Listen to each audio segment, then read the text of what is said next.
In this video, I will show you how to use the Student Progress and Study page. When you log in, click Progress on the drop-down menu.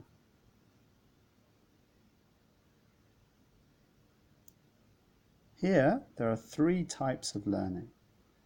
First, current required assignments. This is work from your teacher. You can see the title, the date,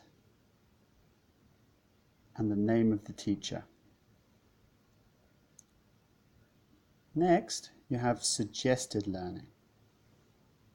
This helps you with your weaknesses. For example, if you have a problem with reading, reading work will appear here. You can also see the results of your initial tutorial with your teacher.